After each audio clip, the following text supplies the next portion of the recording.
Good evening बच्चे लोगों, कैसे हैं आप सब लोग। तो बहुत बहुत स्वागत आप लोगों का सीए एकाग्रता पर। मैं आपका दोस्त एडवोकेट जयेश भंडारी। और बच्चे लोगों, आप लोग जानते हो कि हम लोग इस वक्त में कर रहे हैं अपना super fast revision.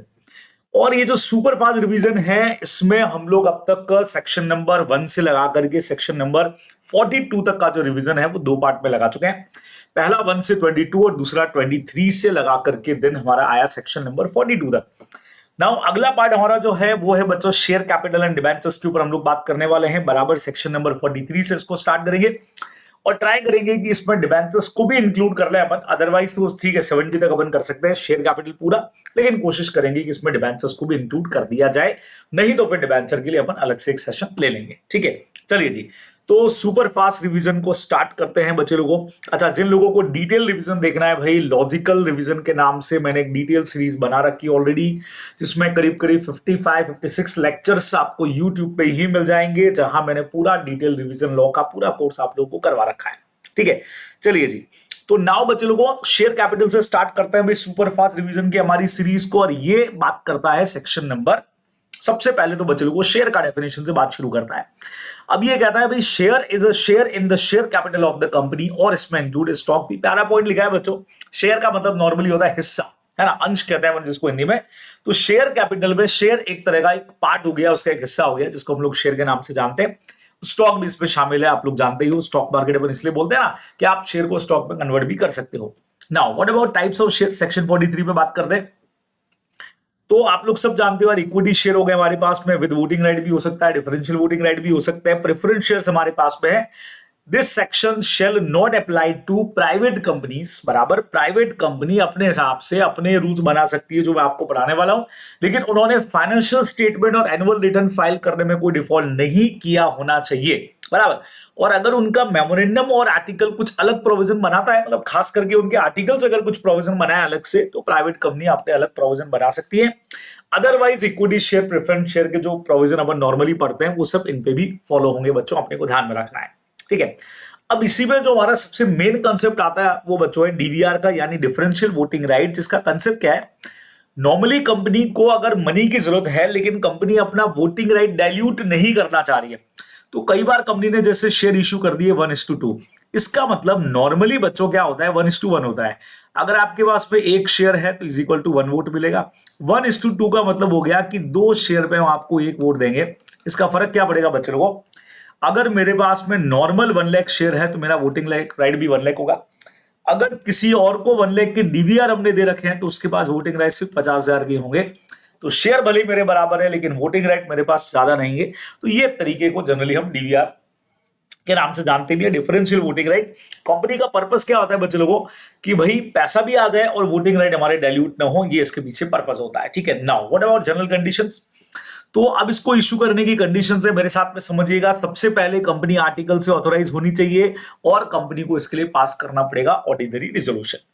Maximum limit कितनी है, कोई भी कंपनी किसी भी टाइम पे मैक्स जो डीवीआर इशू कर सकती है, shall not exceed 74% of the total voting power.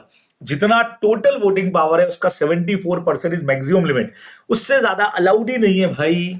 तो आप जब भी इशू करेंगे आपको देखना पड़ेगा टोटल वोटिंग राइट के 74% से कहीं बाहर तो आप नहीं निकल रहे हो, ये अपने को ध्यान में रखना चाहिए। ठीक है, नाउ ऐसी कंपनी जो डीवीआर इशू करना चाह रही है उसको फाइनेंशियल स्टेटमेंट और एनुअल रिटर्न, हमारा पुराना पॉइंट है, आप लोग जानते हो, पहले भी अपन पढ़ चुके हैं। फाइनेंशियल स्टेटमेंट 137 में, एनुअल रिटर्न सेक्शन 92 के अंदर किसी तरह का फाइल करने में कोई डिफॉल्ट नहीं होना चाहिए। उसके अलावा बच्चों देखो, नो डिफॉल्ट के कितने सारे पॉइंट है, इन सबके पेमेंट में डिफॉल्ट नहीं होना चाहिए। किसके पेमेंट में बच्चे लोगों, डिविडेंड के पेमेंट में।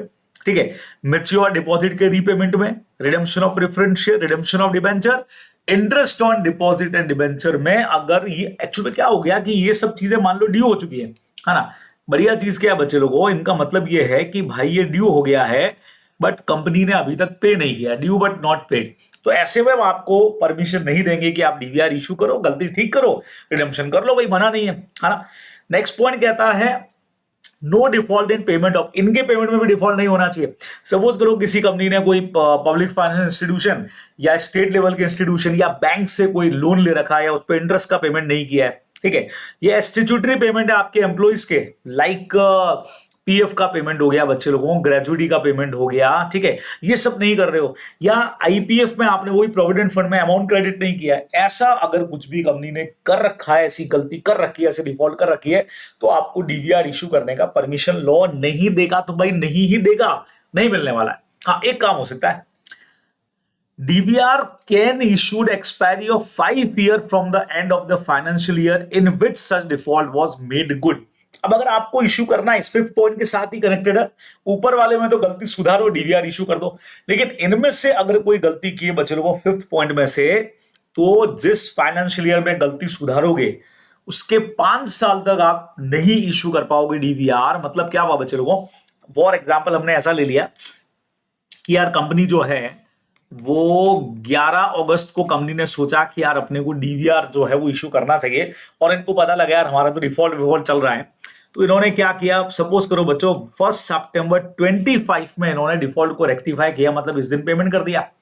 तो पेमेंट करने से 5 साल नहीं है, जिस फाइनेंशियल ईयर में पेमेंट किया बच्चे लोगों, ये फाइनेंशियल ईयर था 25-26, तो 31 मार्च 26 से 5 साल तक ये कंपनी डिफॉल्ट ही रहेगी। उसके बाद जो साल हमारा आएगा बराबर से, तब कंपनी जो है वो डीवीआर इशू कर सकती है, और इस बीच में फिर गड़बड़ी कर दी तो फिर फंसने वाली है, ये आपको ध्यान में रखना है। बराबर क्लियर हुआ? अब ये पॉइंट है ना, ये बहुत अच्छा पॉइंट है। जनरली लोगों को लगता है गलती सुधारते ही आपको परमिशन मिल जाए या वहां से 5 साल शुरू हो, इसमें ऐसा नहीं है बच्चों।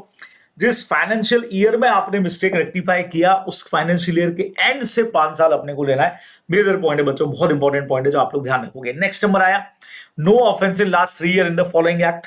बराबर से आरबीआई हो गया, SCRA securities contract regulation act, FEMA हो गया, या एनी अदर स्पेशल एक्ट जो है, इनमें किसी तरह का कोई ऑफेंस नहीं होना चाहिए पिछले 3 साल में। 3 इयर्स वाला पॉइंट इसमें इंपॉर्टेंट है, उससे पहले हुआ होगा तो हुआ होगा भाई। इनमें अगर आपने कहीं पर भी पिछले 3 साल में डिफॉल्ट किया है तो तुम डीवीआर इशू, या इनमें डिफॉल्ट करने के अगले 3 साल तक आप डीवीआर इशू नहीं कर पाओगे। इसको आप ऐसे भी समझ सकते हो, सिंपल हो गया। अदर प्रोविजंस क्या है बच्चों, कंपनी जो भी रेजोल्यूशन पास करेगी तो उसमें एक्सप्लेनेटरी स्टेटमेंट देगी, कोई स्पेशल बिजनेस है ना, बिजनेस तो स्पेशल ही है ये, तो उसमें आपको सब बताना पड़ेगा क्या डीवीआर का साइज क्या है, डिटेल्स वगैरह क्या है, वो सब बताना पड़ेगा। एग्जिस्टिंग शेयर को कभी भी डीवीआर में या डीवीआर को नॉर्मल शेयर में कन्वर्जन नहीं होगा। Specified particulars of DVR issue shall be disclose in the board report में, आपको अलग से डीवीआर बताना पड़ेगा। अच्छा, इनके जो बाकी राइट है, देखो वोटिंग राइट्स को छोड़ के बाकी इनका बोनस राइट और राइट इशू वाला राइट वगैरह सब सेम रहेगा, सिर्फ वोटिंग राइट इनके चेंज है बच्चों। और इनके लिए भी एक अलग से रजिस्टर मेंटेन होगा सेक्शन 88 में, जो रजिस्टर मेंबर वाली है, ये आपको ध्यान में रखना है।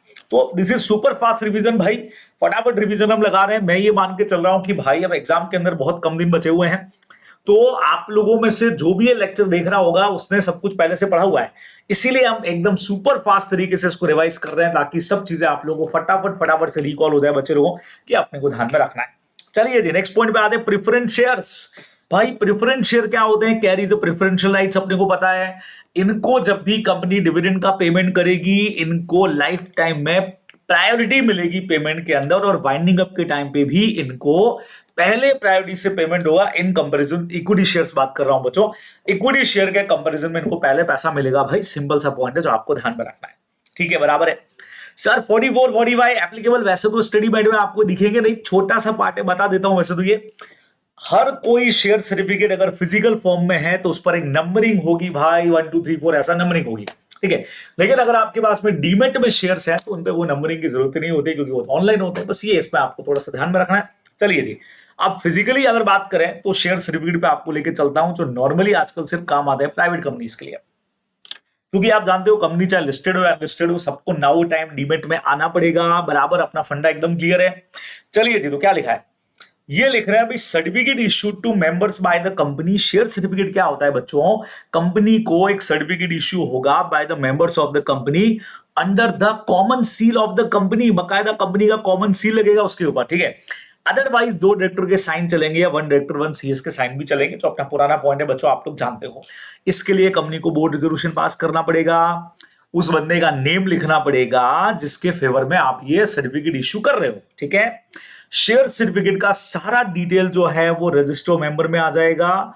एक बार आपने इश्यू कर दिया तो इस बात का प्रेमा फेसी एविडेंस होगा कि जिसको इश्यू किया है, जिसके नाम से, वो शेयर्स का मालिक है बच्चों, ठीक है ना। अच्छा, अगर शेयर डीमेट के अंदर ले रखे हैं तो डिपॉजिटरी का रिकॉर्ड ही इस बात का एविडेंस होता है कि भाई वो बंदा शेयर होल्डर है, इसमें शेयर सर्टिफिकेट नहीं होता है, अपने को ध्यान में रखना है, बराबर। तो बहुत छोटी सी इंफॉर्मेशन है शेयर सर्टिफिकेट की, आजकल कम ही होता है बच्चों। एक बढ़िया पॉइंट आपसे पूछा जा सकता है, भाई डुप्लीकेट शेयर सर्टिफिकेट का क्या सीन है, मतलब अगर सर्टिफिकेट खो गया है या कट फट गया है तो क्या दोबारा इश्यू हो सकता है क्या? हाँ जी बिल्कुल हो जाएगा, कोई टेंशन ही नहीं, करवा देंगे। कैसे करवाएंगे भाई, आ जाओ बच्चों, फटाफट प्रोसीजर देखो मेरे साथ में। सबसे पहला नंबर, बोर्ड ऑफ डायरेक्टर का कंसेंट चाहिएगा, यस सर, बीओडी का कंसेंट चाहिए। अब बच्चों चूंकि सर्टिफिकेट खो गया है, लॉस्ट हो गया है, तो आपको प्रूफ देना पड़ेगा, है ना। तो प्रॉपर एविडेंस हो गया, जैसे एफआईआर का कॉपी लगा दो भैया साथ में, प्लस इंडेमनिटी बॉन्ड भर के भेजोगे, फ्यूचर में कंपनी को नुकसान हुआ तो यू आर रिस्पॉन्सिबल, है ना। फिर उसके अलावा बच्चों फीस देनी पड़ेगी, मैक्सिमम 50 रुपया पर सर्टिफिकेट है, मैक्सिमम है, कंपनी आर्टिकल्स के थ्रू कम कर सकती है। अच्छा, कंपनी का इन्वेस्टिगेशन का खर्चा कंपनी न्यूज़पेपर में एडवर्ट देगी, इन्वेस्टिगेशन करेगी, उसका आउट ऑफ पॉकेट एक्सपेंसेस भी कंपनी को दोगे, ठीक है, सिंपल, आपने अपनी फॉर्मेलिटीज कर दी। अब कंपनी क्या करेगी बच्चे लोगों, जो भी सर्टिफिकेट है उस पर लगाएगी डुप्लीकेट, ठीक है, आइदर रबर स्टैम्प करे, पंच करे, कुछ भी करे, कंपनी उस पर लगा देगी डुप्लीकेट वर्ड लिख देगी, है ना। And the particulars of the renewal and duplicate share certificate to be entered in the register, बाकायदा रजिस्टर में एंट्री आ जाएगी बराबर से, और इशू कर देगी, सिंपल है, डुप्लीकेट वाली एंट्री कर देगी, खत्म हुआ काम। तो ये वो तरीका होता है जिससे डुप्लीकेट शेयर सर्टिफिकेट इशू होता है बच्चे लोगों, सिंपली अपने को ध्यान में रखना है। तो देखो लॉस्ट हो गया तो सबसे पहला काम बोर्ड का कंसेंट चाहिए, ठीक है, प्रॉपर एविडेंस आप भेजोगे कंपनी को, एप्लीकेशन के साथ में पैसा भेजोगे, फीस का भी 50 रुपये और आउट ऑफ पॉकेट एक्सपेंसेस का भी। फिर कंपनी सेटिस्फाई है तो इशू कर देगी, डुप्लीकेट वर्ड लिख करके एक सर्टिफिकेट इशू कर देगी, और वो अपने रजिस्टर में एंट्री भी कर लेंगे, ठीक है बच्चों। अच्छा, अब अगर बाई चांस खोया नहीं है, कट फट गया है, कहीं से खराब हो गया है, तो ठीक है, सबमिट करके दूसरा ले लो, रिन्यूअल मेड हो जाएगा, पर आपको बस ओल्ड सर्टिफिकेट बच्चों देना पड़ेगा, पुराना वाला जमा करवा दो। बढ़िया चीज क्या होगी बच्चों इसके अंदर, पॉइंट नंबर सी, ई और एफ सेम लग जाएंगे, बाकी सारे गायब हो जाएंगे। यानी पॉइंट नंबर ए, बोर्ड का कंसेंट अब नहीं चाहिए क्योंकि पुराना जमा करवा रहे हैं, एविडेंस नहीं चाहिए क्योंकि खोया नहीं है, सी पॉइंट जरूर लगेगा, फीस तो भाई साहब लगेगी ही लगेगी। फिर ई वाला पॉइंट डुप्लीकेट वर्ड भी उस पर लिखा जाएगा, और एफ वाला पॉइंट बच्चे लोगों जो भी है रजिस्टर पे एंट्री कर दी जाएगी, बाकी सारे पॉइंट्स यहां से गायब हो जाएंगे, आपको ध्यान में रखना है, बस इतने पॉइंट अपने को लिखने हैं, सिंपल बराबर से बच्चों। अगर किसी ने भी यहां पे फ्रॉड करने का कोशिश किया, फर्जी डुप्लीकेट शेयर सर्टिफिकेट इशू करा दिया, कंपनी को कुछ भी किया, तो फाइन है कंपनी के अगेंस्ट में minimum 5 times of the face value of the share involve, जो मैक्सिमम 10 टाइम्स तक जा सकता है। मिनिमम फाइन भी कितना है, 5 से 10 टाइम शेयर वैल्यू का, या 10 crore whichever is higher. तो अगर कंपनी ने किसी को भी डुप्लीकेट शेयर सर्टिफिकेट इशू कर दिया बच्चे लोगों, या यहां किसी तरह का कोई भी कह सकते हो गड़बड़ हो गई कंपनी से, तो ये पेनल्टी लगने वाली। डुप्लीकेट नहीं इशू कर सकते आप फर्जी तरीके से, समझ रहे हैं। डुप्लीकेट शेयर सर्टिफिकेट इशू करना है, लेकिन फर्जी तरीके से आपने इशू कर दिया, फ्रॉडुलेंट इशू कर दिया, फर्जी साइन करके कर दिया, तो फिर ये पेनल्टी लगने वाली है, ठीक है। एवरी ऑफिसर जो भी डिफॉल्ट में रहेगा वो 447 में पनिशेबल होने वाला है बच्चों, ये अपने को ध्यान में रखना है। सीधा हमारा सेक्शन है, इधर आकर के खत्म हो गया, बराबर है, क्लियर है, फर्स्ट क्लास है, कोई टेंशन नहीं इसके अंदर। चलिए नेक्स्ट पॉइंट पे आते हैं, जो है बच्चे लोगों हमारे पास में अगला सेक्शन नंबर 47, एग्जाम के हिसाब से मोस्ट इंपॉर्टेंट सेक्शन में से एक माना जाता है, बहुत शानदार सेक्शन है।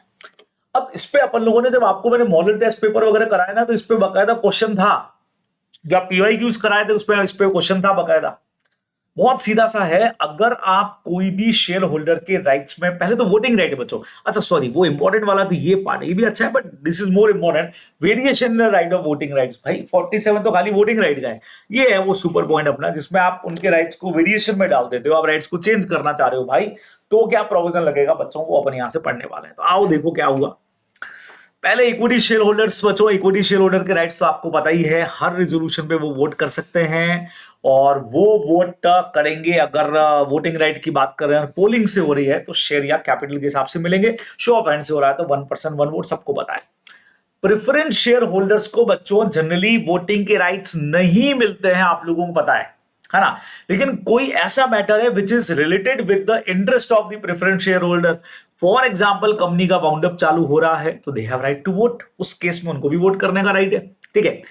या बच्चे लोगों every resolution place before the meeting, अगर उनको कंटिन्यूस 2 साल तक या उससे ज्यादा डिविडेंड नहीं मिला, समझ रहे हो बच्चों, सुनो इसका मतलब नॉर्मली कंपनी का वाइंडिंग अप अगर हो रहा है तो उनको वोटिंग का राइट है। अब सपोज करो अगर उनको 23-24 और 24-25 का कंटिन्यूस 2 साल का डिविडेंड उनको मिला ही नहीं, कम्युलेटिव होता है इनका तो इकट्ठा होता रहता है, अगर 2 साल तक नहीं मिला बच्चों, तो 25-26 की जितनी भी मीटिंग्स होंगी, जो भी मीटिंग होगी, जो भी प्रपोजल आएगा उसमें वोट कर सकते हैं, जो भी आ जाए, जो अब तक सिर्फ इक्विटी वालों को राइट था। इनको रोकना है तो भाई साहब तुम्हारे पास तरीका एक ही है बच्चों, इनको रोकने का सिर्फ एक ही तरीका है, और वो तरीका ये है कि इनको डिविडेंड का पेमेंट कर दो तो ये रुकेंगे, नहीं तो नहीं रुकने वाले बच्चों, अपने को ध्यान में रखना है, ठीक है।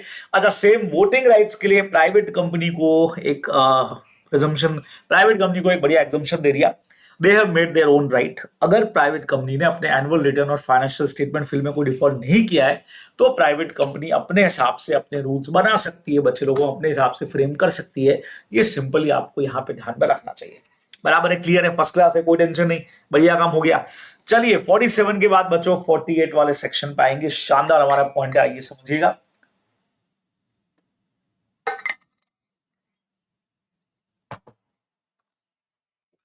हाँ जी सर, 48 क्या बोलता है, आइए देखते हैं। 48 जो मैं आपको कह रहा था मोस्ट इंपॉर्टेंट है। एक क्वेश्चन अपन ने किया था जिसमें कंपनी अपने शेयर होल्डर के जो राइट्स हैं किसी पर्टिकुलर उसमें चेंज कर रही है। The right attach to the shares of any class may be valid, change कर रही है। तो चेंज करने के लिए करना क्या है, भाई बहुत सिंपल काम कर रहा है बच्चों। आपको मस्त बात बताऊं, अगर कंपनी ऐसा कोई भी वेरिएशन करना चाह रही है तो कंपनी को सबसे पहले देखना पड़ेगा भाई कंपनी के मेमोरेंडम या आर्टिकल्स में इसके लिए प्रोविजन है कि नहीं है, ये अलाउ करते हैं कि नहीं करते हैं। अगर ये अलाउ करते हैं तो टेंशन नहीं, डिसअलाउ करते हैं तो नहीं कर सकते। बाई चांस मेमोरेंडम और आर्टिकल में बच्चों कोई प्रोविजन ही नहीं है, कुछ लिखा हुआ ही नहीं है, तो इनको देखना पड़ेगा इशू टर्म्स, मतलब टर्म्स ऑफ इशू। मैंने लिख दिया इशू टर्म्स, जो आपने इशू किया ना उसकी टर्म्स देखनी पड़ेगी। अगर उसमें प्रोहिबिशन है तो फिर कुछ नहीं कर सकते आप। बाई चांस बच्चे लोगों उसमें भी नो प्रोहिबिशन है ना, कोई प्रोहिबिशन है ही नहीं, कोई रेस्ट्रिक्शन नहीं लगा रखा है, मजा आ गया बच्चे लोगों। उसके बाद अगर ऐसा है तो कंपनी कैन ऑल्टर, तो फिर आप ऑल्टर कर सकते हो। सर कैसे करें ऑल्टर, बहुत सिंपल है, दो ऑप्शन हमने आपको दे दिए। अगर ऐसा सब कुछ ठीक हो रहा है तो या तो ले लो 3/4 ऑफ मेंबर्स का रिटर्न कंसेंट। देखो जिस क्लास के शेयर्स चेंज हो रहे हैं ना उनका 3/4 का रिटर्न कंसेंट ले लो, या उनकी मीटिंग बुला करके एसआर पास कर लो। सर 3/4 और एसआर तो सेम ही है, थोड़ा फर्क है। एसआर पास करोगे तो मीटिंग बुलानी पड़ेगी, रिटर्न कंसेंट तो घर से भी ले सकते हो, बराबर। इन दो में से एक काम तो आपको करना पड़ेगा, तभी आप ये वेरिएशन कर सकते हो बच्चों को। एकदम आसान सा तरीका है जो आप लोग को ध्यान में रखना है, ठीक है। तो एकदम आसान हो गया, ये सारे प्रोविजन है अपने। अच्छा, बाई चांस ये चेंज करने से कोई अदर क्लास के शेयर भी इफेक्ट हो रहे हो, आप इनके वोटिंग राइट्स बढ़ा रहे हो तो दूसरे वालों को इंपैक्ट आएगा, तो उनकी भी मीटिंग बुला करके उनका भी 3/4 ऑफ मेंबर्स का कंसेंट लेना पड़ेगा। देखो the consent of 3/4 of such other class of share holder shell also be obtain. अगर वेरिएशन से उनके राइट इफेक्ट हो रहे हैं तो उनका भी आपको 3/4 का कंसेंट वहां पे लेना पड़ेगा। सिंपल सी हमारी बात है, तो ले लो भाई कंसेंट, और तो क्या हो सकता है, ठीक है। ये बच्चों सिंपली अपने को ध्यान में रखना है, ठीक है, बराबर। अगर उनके राइट अटैच हो रहे हैं तो। अब बाई चांस किसी को समझ नहीं आ रहा है चेंज करना बच्चों कि यार ये चेंज वेंज तो हमको समझ में ही नहीं आ रहा है, तो ठीक है ना, तुम ट्रिब्यूनल को जाकर के कंप्लेंट ठोक दो ना भाई, कौन मना कर रहा है बच्चों। देखो तुम लोगों ने प्रोविजन, देखो ये लेक्चर सुपर फास्ट रिवीजन उन्हीं के काम में आएगा जिन्होंने पहले से सारे टॉपिक पढ़े हुए हैं। तो भाई ट्रिब्यूनल को एप्लीकेशन लगाओ ना, सर वेरिएशन कैंसिल करो, सर कैंसिल करो।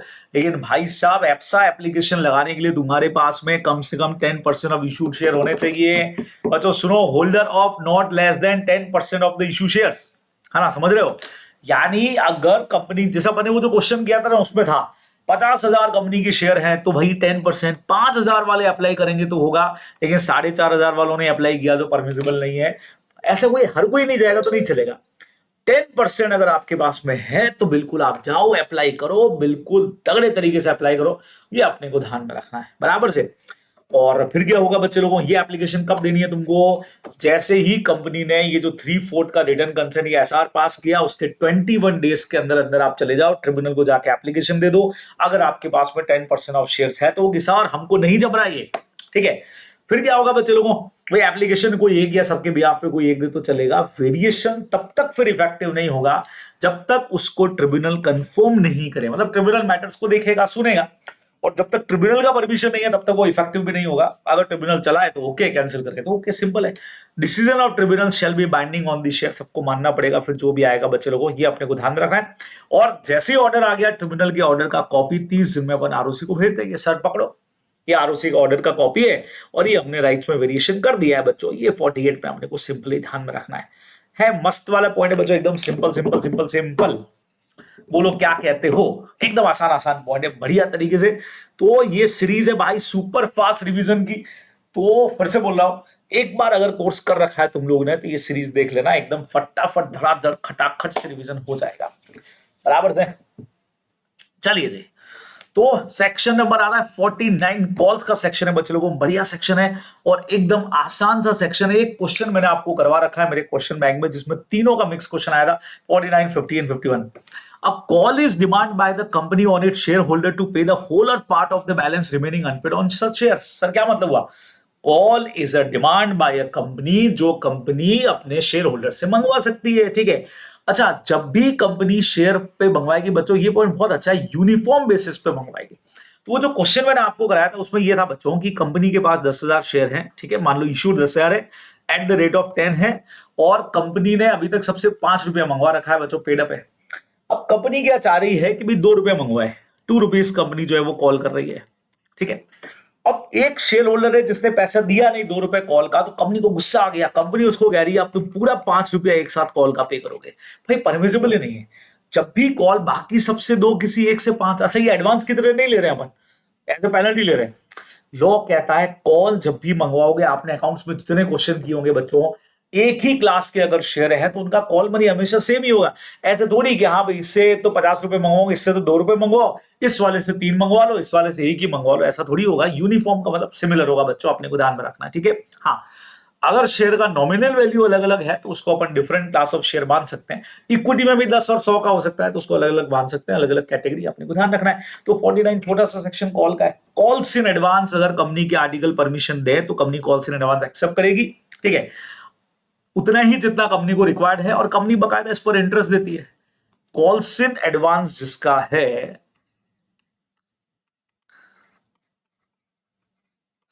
उसको बच्चे लोगों को नो एक्स्ट्रा वोटिंग राइट्स, समझ रहे हो? ऐसा नहीं कि वोटिंग राइट मिलेंगे, नो एक्स्ट्रा डिविडेंड, डिविडेंड विविडेंड कुछ नहीं मिलेगा भाई एक्स्ट्रा, क्यों दे हम एक्स्ट्रा। हाँ, एक चीज जरूर होगा, इंटरेस्ट मिल जाएगा, आप लोग जानते हो और आपने पढ़ा भी है इस पे, तो 12% पर एनम होता है, टेबल एफ के हिसाब से वो देने के इंटरेस्ट मना थोड़ी कर रहे हैं, ठीक है। और अगर कंपनी का वाइंडिंग अप होगा, ठीक है, तो जितना एडवांस अमाउंट आपने दिया है उसमें आपको प्रायोरिटी मिल जाएगी। जितना एडवांस अमाउंट दिया सिर्फ उसी में, सब में नहीं। जैसे बाकी सबने 5 दिया, आपने 10 दे रखा है, तो आपका 5 पहले पे हो जाएगा और बाकी सबके साथ 5 आते ही फिर जैसे नॉर्मल पे होता है बच्चों, ये अपने को ध्यान में रखना। This is called calls in advance, simple है। 51 कहता है कि जब भी डिविडेंड का पेमेंट होगा, अगर कंपनी के आर्टिकल परमिशन दें, तो डिविडेंड हमेशा proportion of the paid up share capital होगा, है ना। जितना आपका कैपिटल है, क्योंकि ये कैपिटल के परसेंटेज पे होता है, तो फुल्ली पेड अप पे नहीं होता, जितना आपका प्रपोर्शन है शेयर कैपिटल में उतने पे, जैसे बच्चे लोगों, जैसे मैंने अभी ये क्वेश्चन बताया, 10,000 शेयर है at the rate of 5 each है बच्चों, तो कंपनी जब डिविडेंड देगी तो at the rate of 10 each है, 5 मंगवाए हैं, तो 5 पर ही, मतलब 5 इंटू 10,000 पे ही डिविडेंड पे करेगी। ऐसा नहीं कि पूरे 1 लाख पे दे दे, 50,000 रुपए पे करेगी बच्चों। जो भी पेमेंट होगा वो proportion to the paid up share capital होगा, ये अपने को ध्यान में रखना चाहिए। छोटा सा अपना पॉइंट है, खत्म हो गया, ठीक है। तो ये आपको 51 कहता है बच्चे लोगों, ध्यान में रखोगे। नाउ 52 हमारा बहुत प्यारा सेक्शन आ गया प्रीमियम का, आइए चेक करते हैं। सितंबर अटेम्प के जो मॉक आए थे ना, उसमें भी मॉक 2 के अंदर भी एक क्वेश्चन दे रखा था, सिक्योरिटी प्रीमियम के यूजेस बताओ, और इसी तरह से 2 पार्ट में यूजेस डिवाइड थे। अभी अपन करते हैं बच्चे लोगों, फटाफट से क्या सीन है।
हाँ जी, सेक्शन नंबर 52 पे पहुंच गए बच्चे लोगों। अपन लोग क्या बोलता है अभी 52 आ जाओ चेक करते हैं।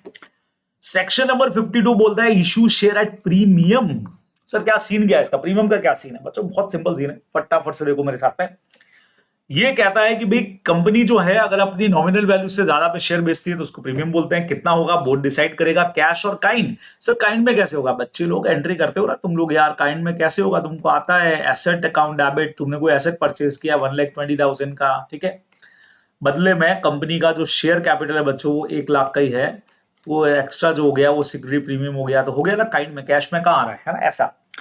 अब सितंबर 25 का जब मॉक टेस्ट पेपर आप अगर देखने को मिले आपको मॉक 2, तो उसमें सिक्योरिटी प्रीमियम के यूजेस को ऐसे ही लिखा हुआ है 2 पार्ट में डिवाइड करके, है ना। जनरली तो अपन 5 यूजेस बताते हैं कि भैया 133 fully paid up bonus share के काम में आएगा, राइट ऑफ करना है कमीशन या डिस्काउंट वगैरह, राइट ऑफ करना है प्रिलिमिनरी एक्सपेंसेस बायबैक करना है, और premium on redemption of readymade preference share. ये सबको आते हैं 5 यूजेस। आप तुम लोग 11-12 में खूब पढ़ते हो, अकाउंट्स में भी पढ़ते हो। लेकिन अगर कंपनी कोई स्पेसिफिक क्लास ऑफ कंपनीज है, अगर कोई specific class of companies declare कर दी गई है 133 जिस पर लग रहा है बच्चों एस के अंदर, अगर डिक्लेयर कर दिया कि this type of specific company, तो उनके लिए फिर 3 ही यूजेस देंगे वो, है ना। उनको बोल दिया गया स्पेसिफिक कंपनीज जो भी आएंगी जब भी आएंगी कि आपको 5 यूजेस नहीं मिलेंगे, आपको सिक्योरिटी प्रीमियम के 3 ही यूजेस मिलेंगे। अभी 3 यूजेस कौन से मिलेंगे? बोनस शेयर के इशू में ले सकते हो, कमीशन वमीशन पुराना डिस्काउंट राइट ऑफ कर सकते हो और बायबैक कर सकते हो। तो बोनस बायबैक के अलावा ये तो क्या नहीं कर सकते हो फिर आप? एक तो प्रिलिमिनरी एक्सपेंसेस का राइट ऑफ नहीं होगा, और प्रीमियम और रिडेम्पशन ऑफ प्रेफरेंस शेयर में ऐसा सिक्योरिटी प्रीमियम काम नहीं आएगा बच्चों। तो एग्जाम में आया तो you have to write in 2 parts, 5 ही अलग लिखना, 3 ही अलग लिखना। नहीं हो तो सितंबर का MDP2 जाकर के देख लो, आपको आंसर मिल जाएगा। उसमें उन्होंने ऐसे ही कर रखा है बच्चों, ये अपने को ध्यान में रखना है, ठीक है।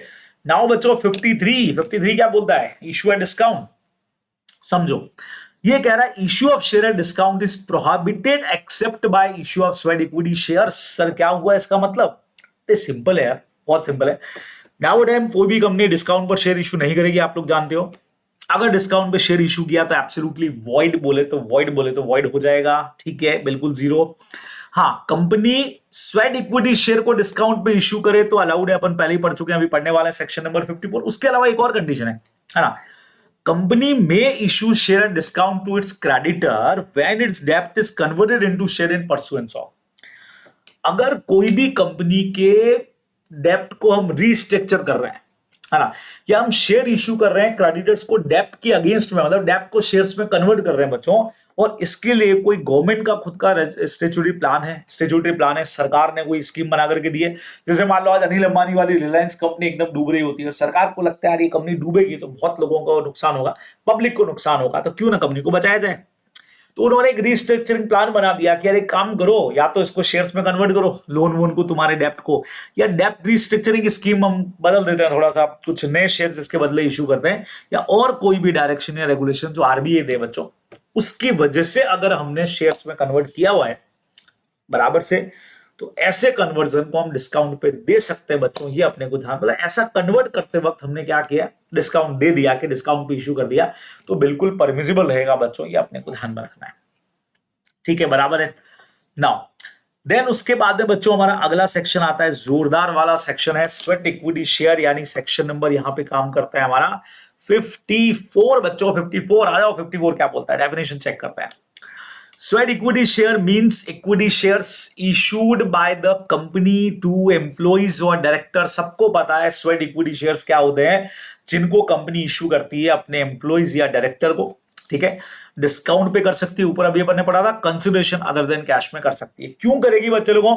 अगर कोई डायरेक्टर या एम्प्लॉय ने कंपनी को कोई टेक्निकल नॉलेज शेयर की है, प्रोवाइडिंग नो हाउ, या कोई इंटेलेक्चुअल प्रॉपर्टी राइट दिया, भाई उनके पास कोई कॉपीराइट या पेटेंट है, कोई चीज को उन्होंने फॉर्मूला कार बना लिया और वो कंपनी को दे रहे हैं, उसके बदले कंपनी शेयर दे रही है, या कोई भी ऐसा idea which is beneficial for company बच्चों, उसको वैल्यू एडिशन बोलते हैं। हाँ, तो कंपनी ऐसा कंपटीशन रख लेगी, जो हमारा मेंबर डायरेक्टर हमको बेस्ट आइडिया देगा जिससे कंपनी का सेल बढ़ेगा, उसको हम अपने शेयर्स देंगे, और वो शेयर हम डिस्काउंट पे दे देंगे। भाई स्वेट इक्विटी शेयर में अपन ऐसा कर सकते हैं, ठीक है। चलो, यहां जो वर्ड अपन ने पढ़ा बच्चों एम्प्लॉय, उससे मतलब क्या है, कंपनी का परमानेंट एम्प्लॉय होना चाहिए, इंडिया में, इंडिया के बाहर हो चलेगा, ठीक है।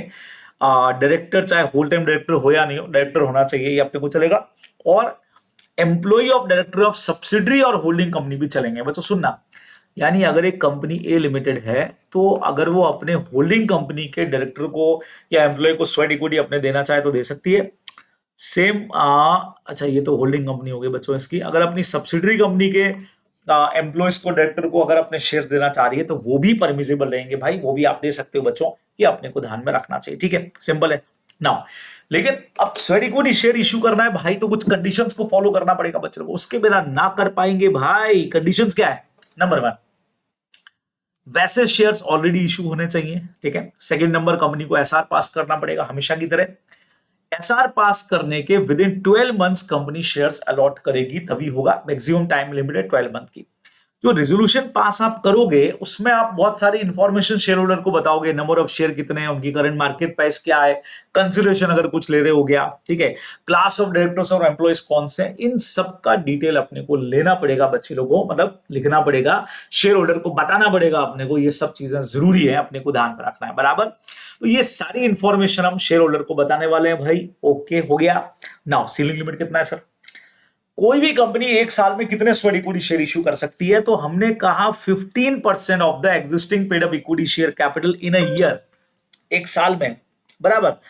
और shares of issue of ₹5 crore. बच्चों सुनना, whichever is higher, paid up share capital जितना है आपका उस वक्त में, उसके मैक्सिमम 15% के बराबर उस साल में। ठीक है, और या फिर उनका इश्यू वैल्यू 5 करोड़ रुपया बच्चों, इनमें से जो भी हायर हो उतने अपने को करने हैं। ये आप लोग मेनली ध्यान में रखने वाले हो। बहुत सिंपल काम हो गया। ठीक है, एक मिनट, हाँ बच्चे लोगों,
हाँ जी।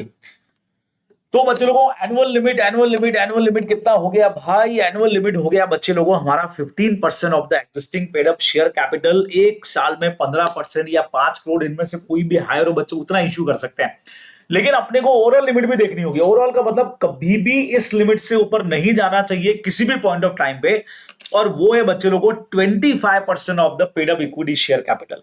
ठीक है, तो अपने को दोनों लिमिट चेक करनी पड़ेगी भाई, कि आप इंडिविजुअल लिमिट भी देखना पड़ेगा और ओवरऑल लिमिट जो है वो भी 25% से बाहर नहीं जानी चाहिए। जिसको डिटेल में समझना हो इस चीज को बराबर से, अभी अपना सुपर फास्ट रिवीजन है बच्चे लोगों, सिर्फ आपको मैं रिवाइज करवा रहा हूं। लॉजिकल रिवीजन सीरीज में जाके देखिए, इसका पूरा एग्जांपल देकर के मैंने समझा रखा है कि हाँ भाई, इतने अगर वैल्यू के शेयर कैपिटल हो तो 15% और 5 करोड़ में से विच एवर इज हायर। लेकिन साथ ही ये भी देखना है कि आपकी ओवरऑल लिमिट जो है वो 25% से ऊपर नहीं जानी चाहिए। ये अपने को ध्यान में रखना है बराबर से। नाउ देन उसके बाद क्या आया बच्चे लोगों? स्टार्टअप कंपनीज के लिए यही 25% जो है वो हो जाएंगे बच्चे लोगों 50%, लेकिन इन कॉर्पोरेशन से 10 साल तक ही। मतलब इन कॉर्पोरेशन से 10 साल तक हमारी ये जो लिमिट अपन डिसाइड कर रहे हैं ना बच्चे लोगों, ये हमारी लिमिट 25 की जगह 50% तक हो जाएगी। आप इशू कर सकते हो हर साल, मतलब ओवरऑल लिमिट आपकी। ये बच्चों अपने को ध्यान में रखना है। बढ़िया पॉइंट है सीलिंग लिमिट वाला, एग्जाम में क्या आने के लायक है पॉइंट, समझिएगा। ठीक है, नाउ अदर प्रोविजंस क्या है भाई? बहुत अच्छे पॉइंट में से आता है बच्चों, लॉक इन पीरियड जो रहेगा वो 3 ईयर से date of allotment. Lock in period का मतलब स्वेट इक्विटी शेयर इश्यू करने के बाद 3 साल तक ये इसको आगे सेल नहीं कर सकते। डायरेक्ट पीरियड दे रखा है आपको 3 साल का, कंपनी इसको बढ़ा नहीं सकती है। ठीक है, स्वेट इक्विटी शेयर की वैल्यू डिसाइड करेगा। जो इंटेलेक्चुअल प्रॉपर्टी अगर आ रही है अपने पास में, तो उसका या नो हाउ आ रहा है, वैल्यू एडिशन आ रहा है, तो रजिस्टर्ड वैल्यूअर जो भी होगा उसकी प्राइस डिसाइड कर देगा, वैल्यूएशन कर देगा। बराबर से सिंपल है। अच्छा, स्वेट इक्विटी शेयर कितने इशू कर रहे हो इसको बोर्ड रिपोर्ट में भी अपने को लिखना पड़ेगा। कंपनी अलग से एक रजिस्टर मेंटेन करेगी स्वेट इक्विटी शेयर्स के लिए, उसमें सारी एंट्री कंपनी लिखने वाली है। ठीक है। अच्छा, rights limitation restriction and provision as are applicable to equity share shall applicable to sweat equity. मतलब जितना बाकियों के राइट्स हैं वो इनके भी हैं। ऐसा नहीं है कि स्वेट इक्विटी एम्प्लॉइज के तो इनके राइट्स कम होंगे बच्चों। बोनस इशू के राइट्स जो भी हो गए और आगे राइट इशू के राइट हैं, जो limitation restriction normal equity shares पे लगती हैं वो सारी की सारी इन पे भी लगेंगी बच्चे लोगों। ये अपने को ध्यान में रखना है। बराबर क्लियर, एकदम फर्स्ट क्लास हो गया, कोई टेंशन नहीं। नेक्स्ट पे आ जाऊं। चलिए जी, अगला पॉइंट क्या कहता है बच्चे लोगों, issue and redemption of preference share. हमारा सेक्शन नंबर आ गया 55, समझिएगा, अच्छा पॉइंट है। कंडीशंस देखते हैं सबसे पहले बच्चों, अगर आपको रिडेम्पशन, पहले तो इशू की कंडीशंस देख लेते हैं। कंपनी आर्टिकल से ऑथराइज होनी चाहिए, एसआर पास करना पड़ेगा। अगर company debenture preference share issue कर रही है तो ऑलरेडी अगर इशू कर रखे हैं तो उनके रिडेम्पशन में कोई डिफॉल्ट नहीं होना चाहिए, या उनके डिविडेंड पेमेंट में कोई डिफॉल्ट नहीं होना चाहिए कि भाई तुम उनका तो रिडेम्पशन कर नहीं रहे हो, नए इशू कर रहे हो, नॉट परमिसिबल। ठीक है। अच्छा, irredeemable preference share can not be issued, आजकल होते ही नहीं है। मैक्सिमम रिडेम्पशन का टाइम बच्चों, मेन क्वेश्चन इसमें बनता है, 20 साल का है। लेकिन अगर कंपनी इंफ्रास्ट्रक्चर कंपनी है तो ये टाइमिंग 20 से बढ़कर के 30 ईयर भी हो सकता है। लेकिन फिर से एक लेकिन और है, बट कंपनी को एक फैसिलिटी देनी पड़ेगी, subject to the redemption of 10% from the beginning of the 21st year option of such preference shareholder. Company एक ऑप्शन देगी इसके अंदर। अगर इंफ्रास्ट्रक्चर कंपनी में, वैसे तो मैक्सिमम टाइमिंग बच्चों रिडम्पशन का 20 साल है, उससे ऊपर नहीं, अप टू 20 ईयर है, मैक्सिमम 20, उससे पहले पहले कभी भी रिडीम करो। इंफ्रास्ट्रक्चर में यही टाइम पीरियड अपन और 10 साल आगे रख सकते हैं, क्योंकि पैसा ज्यादा रोक के रखना होता है, उसमें अपनी इच्छा होती है। लेकिन आपको शेयर होल्डर को एक फैसिलिटी देनी पड़ेगी कि भैया 21वें साल से तुम 10-10% का रिडम्पशन चाहो तो हमसे ले लेना, ताकि 10 साल तक तुम्हारा पूरा 100% पेमेंट हो जाएगा। लेकिन 10% से ज्यादा नहीं, क्योंकि फिर तो पूरा ही कर दोगे आप तो हम 21वें साल से आपको मैक्स 10% का अलाउ कर देंगे कि आप उसका रिडेम्पशन लेते जाओ, ताकि आगे वाले सालों तक पूरा, अगले 10 साल में पूरा 100% फ्री हो जाओगे। ऐसा अपन कर सकते हैं बच्चों, अपने को ध्यान में रखना है। इशू की कंडीशन होगी। तो रिडेम्पशन क्या है? रिडेम्पशन तो simple, shares fully paid up होने चाहिए। क्या बोलते हो? To be redeem out of profit and fresh issue proceeds. But obvious है, अगर आपको रिडेम्पशन करना है तो आपके पास दो ऑप्शन है। आउट ऑफ प्रॉफिट में से कर सकते हो सीआरआर बना करके बच्चों, या फ्रेश इशू कर सकते हो, सबको पता है। अच्छा, इस पे प्रीमियम अगर देना है तो बट ऑब्वियस है, आउट ऑफ प्रॉफिट देने वाले हो, या अगर कंपनी परमिसिबल करे कंपनी लॉ, तो हम सिक्योरिटी प्रीमियम में से भी दे सकते हैं। दोनों चीजें अलाउड है, अपन ने पढ़ा हुआ है अभी। अदरवाइज कंपनी प्रॉफिट में से देगी। A sum equal to nominal amount of share आपको सीआरआर में ट्रांसफर करना है, अगर प्रॉफिट में से कर रहे हो। मैंने आपको कहा ही था, सीआरआर का यूज सिर्फ बोनस इशू में होता है बच्चों, और कहीं नहीं होता है। और रिडेम्पशन का नोटिस आपको आरओसी को भी देना पड़ेगा। सिंपल हो गया, बराबर से। Issue of further redeemable preference share if a company is unable to redeem existing preference share. बच्चों बहुत बढ़िया पॉइंट है, इसको मैंने नाम दिया है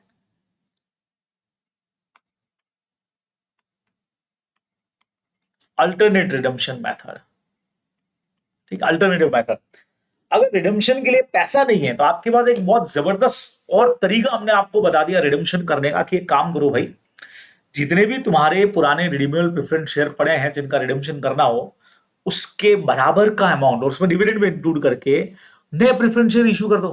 सर क्या बात कर रहे हो? हाँ जी, पुराने के बदले नए। यानी हमारी एंट्री हो जाएगी, हम जितने भी परसेंटेज प्रेफरेंस शेयर होल्डर्स हैं, प्रेफरेंस शेयर इसको डेबिट करके क्रेडिट में वापस दे देंगे, पुराने वाले कैंसिल करके उस अमाउंट के बदले में नए दे देंगे। तो सर ऐसे कैसे? सुनो सुनो सुनो, अगर ऐसा शेयर होल्डर एग्री हो गए तभी अपन करेंगे। अगर ऐसा हो गया तो ये वाले पुराने वाले जो हैं अनरिडीम वाले, उनको रिडीम मान लिया जाएगा, डीम टू बी रिडीम, क्योंकि ये कैंसिल हो गए, बदले में आपने नए इशू कर दिए, क्योंकि वो लोग एग्री कर रहे हैं। Consent of the holder of 3/4 in value of such preference share. कई बार क्या होता है बच्चों, कंपनी के पास अभी पैसा नहीं है, लेकिन प्रेफरेंस शेयर होल्डर को लग रहा है यार फ्यूचर में कंपनी साउंड पोजीशन में आ जाएगी,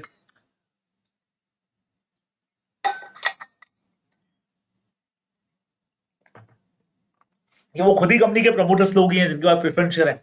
तो एक बात कह सकते हैं कि सर एक काम करो, पुराने प्रेफरेंस की जगह कोई डिविडेंड वगैरह भी बनता हो तो ऐड करके हमको नए प्रेफरेंस शेयर दे दो। जैसे बच्चे लोगों को प्रेफरेंस शेयर पुराने वाले 1 लाख के थे और उस पर 10,000 का डिविडेंड भी बाकी था, तो ठीक है ना, ये करके डिविडेंड डेबिट करके तुम नए प्रेफरेंस शेयर बना दो, 1,10,000 के नए दे दो आप उनको, क्या दिक्कत हो रही है, सिंपल है। लेकिन उसके लिए बच्चे लोगों कंपनी ऐसे जबरदस्ती नहीं कर सकती, देखो उसका रीजन है यार, पैसे के बदले तो पैसा ही होगा यार, ऐसे तो तुम हर बार शेयर ही देते रहोगे, कभी शेयर दे दोगे, डिवेंचर वालों को भी शेयर दे दोगे, थोड़ी चलेगा। उसके लिए जो प्रेफरेंस शेयर होल्डर्स हैं उनमें से 3/4 इन वैल्यू वालों का अपने को कंसर्न लेना पड़ेगा और साथ में ट्रिब्यूनल का अप्रूवल, बच्चों दो चीजें करनी पड़ेगी, इतना आसान नहीं है, ठीक है। यानी कि कंसेंट लेनी पड़ेगी 3/4 in value of the preference share, है ना। जैसे अगर हमारे पास में बच्चों 100 प्रेफरेंस शेयर होल्डर्स हैं नंबर के अंदर, अगर अपन बात करूं जिनके पास 10 लाख का है, तो मैं आपको 100 का 75% नहीं कह रहा हूं, मैं कह रहा हूं 10 लाख का जिनके पास 7.5 लाख, भले वो अकेले आदमी के पास हो, कि बड़ा शेयर होल्डर हो गया ये, तो ये अगर कंसेंट दे दे कि आप मुझे शेयर के बदले शेयर चलेगा, तो कंपनी दे देगी, क्योंकि सबसे ज्यादा नुकसान तो इसी को है, सबसे बड़ा शेयर होल्डर ये है या ग्रुप है इनका, है ना, ये ध्यान में रखना है। तो 3/4 का कंसेंट चाहिएगा। यहाँ पे बढ़िया चीज है, फिर भी अगर कोई डिसेंटिंग रह गया, नहीं नहीं सर मुझे तो अभी पैसे की जरूरत थी सर, घर में काम है, ये वो है, मुझे वापस से प्रेफरेंस शेयर नहीं चाहिए, तो ट्रिब्यूनल ऑर्डर करेगा भाई इनका तो रिडेम्पशन करना पड़ेगा।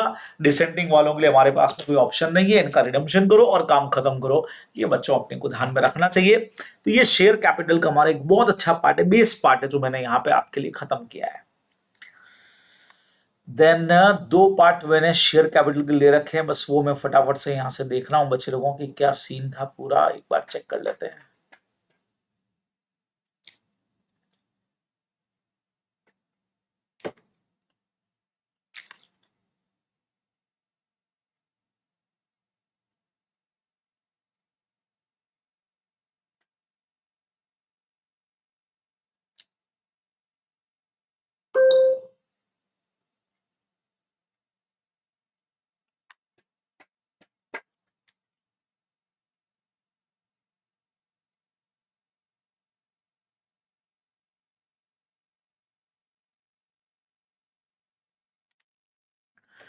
हाँ जी, तो शेयर कैपिटल में अगला सेक्शन बच्चों हमारे पास में है सेक्शन नंबर 56।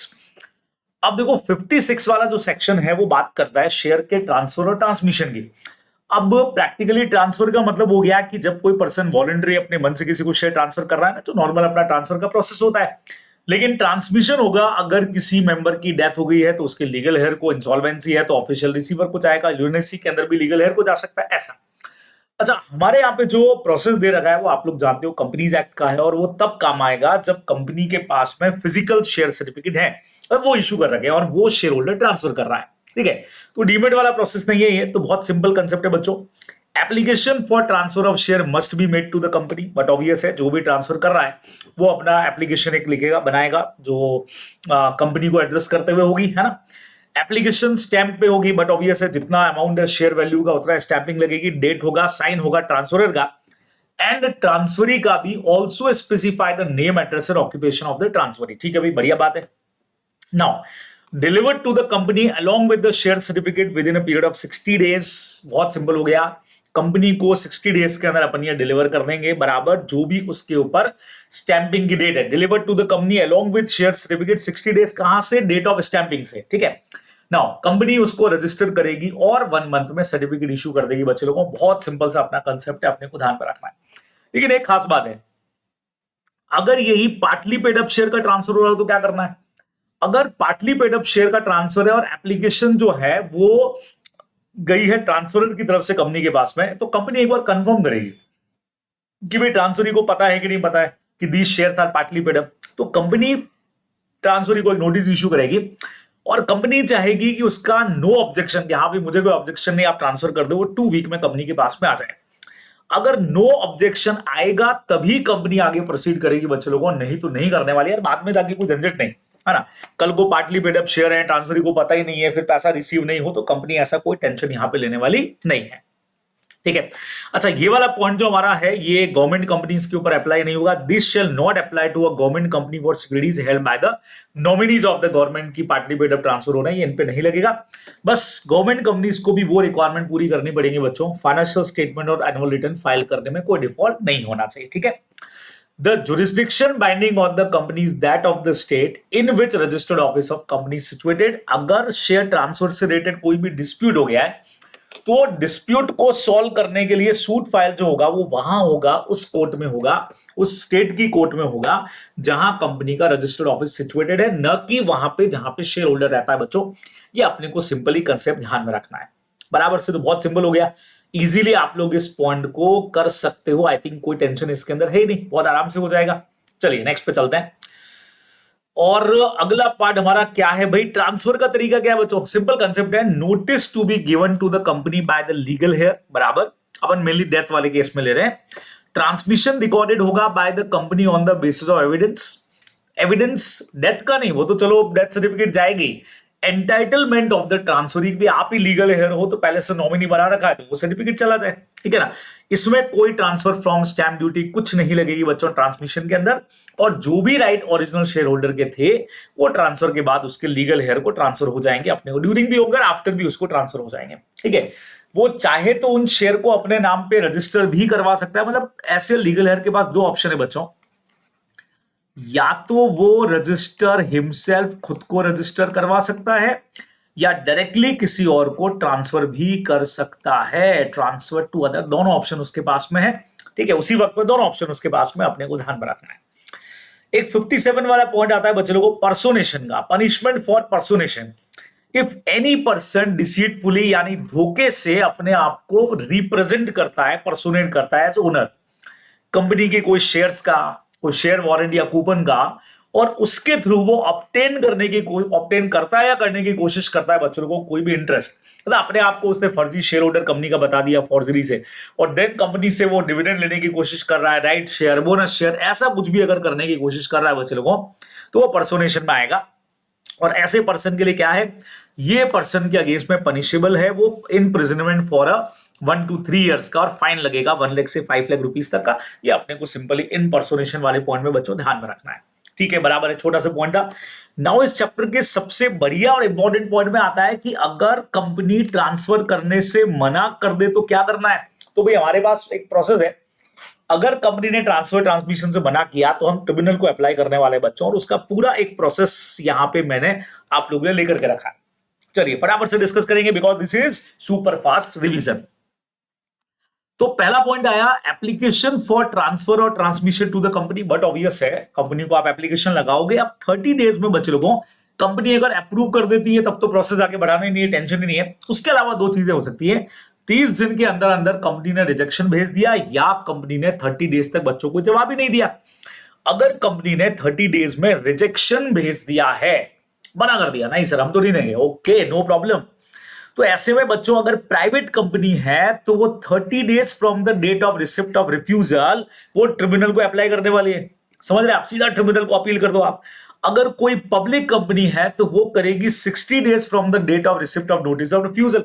तो प्राइवेट के लिए 30, पब्लिक के लिए 60। कहां से, जब आपके पास रिफ्यूजल का नोटिस आए वहां से आप कंप्लेन कर दो, ठीक है। बाई चांस रिप्लाई नहीं आया, कोई जवाब नहीं आया, 30 दिन पूरे बीत गए, तो प्राइवेट कंपनी के पास है बच्चों सेम ट्रिब्यूनल को अपील करने के लिए 60 डेज। लेकिन कहां से, उस डेट से जिस दिन इन्होंने इंस्ट्रूमेंट ऑफ ट्रांसफर और ट्रांसमिशन कंपनी को डिपॉजिट किया था। तो सुनो, कंपनी को अपने डिपॉजिट किया, फिर 30 डेज हमने वेट किया कि शायद जवाब आ जाए, भाई हाँ में ना में, इनकार इकरार कुछ भी तो आ जाए, लेकिन कुछ भी नहीं आया। इंतहा हो गई, इंतजार की, आई ना कुछ खबर, इकरार की ना इनकार की, भैया कुछ भी नहीं आया। तो ऐसे में ये भी अपील करेंगे। तो इनको बच्चों देखो, वहां से जब एप्लीकेशन दिया था यहां से 60 डेज का टाइमिंग बोल रहे हैं, तो उसमें से 30 तो हमारे इंतजार में चले गए, तो प्रैक्टिकली हमारे पास 30 दिन के बाद 30 दिन ही बचेंगे बच्चों। सेम वैसे ही पब्लिक कंपनी को भी 90 डेज का टाइमिंग मिल रहा है। जब आपने इंस्ट्रूमेंट डिलीवर किया था तो इनके लिए भी सेम है, 30 दिन तो इंतजार में निकल गए।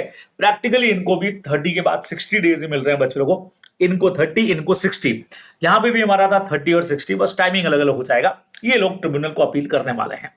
अब सर ट्रिब्यूनल क्या करेगा? भाई साहब ट्रिब्यूनल तो बहुत कुछ करेगा, वो अपील को डिसमिस कर देगा, समझ रहे हो, इन फेवर ऑफ कंपनी। अगर अपील को डिसमिस कर दिया उसने, मतलब कंपनी के फेवर में डिसीजन गया, वो अगर ट्रांसफरी के फेवर में जा रहा है बच्चों, अच्छा सूट फाइल करने का राइट, यहां पे अपील करने का राइट बच्चों सिर्फ ट्रांसफरी के पास में है, ये ध्यान रखिएगा। और किसी के पास ट्रांसफरर को भी नहीं दिया लॉ ने राइट, किसको दिया? ओनली ट्रांसफरी को दिया है, ठीक है। तो ऐसे में अगर ट्रांसफरी के फेवर में दिया तो कंपनी को डायरेक्शन देगा कि भाई ट्रांसफर या ट्रांसमिशन करो, वो भी 10 डेज के अंदर अंदर करो। उसके अलावा जो रजिस्टर है उसमें रेक्टिफिकेशन करने का ऑर्डर भी, क्योंकि चेंज करना पड़ेगा, और कंपनी को बोलेगा आप एग्रीव पार्टी को डैमेजेस भी पे करो बच्चों। ये अपने को सिंपली ध्यान में रखना है। तो ये हमारा बढ़िया एक सेक्शन यहां पे आकर के खत्म हो गया। जो कौन सा सेक्शन है भाई? सिंपल सा हमारा हो गया सेक्शन नंबर 58। ठीक है, क्लियर है? अच्छा सेक्शन है, इजीली कर लोगे। अब आता है बच्चों सेक्शन नंबर 59। सर ये क्या है? देखो ये है कंपनी अपने रजिस्टर ऑफ मेंबर में करती है रेक्टिफिकेशन यानी चेंजेस।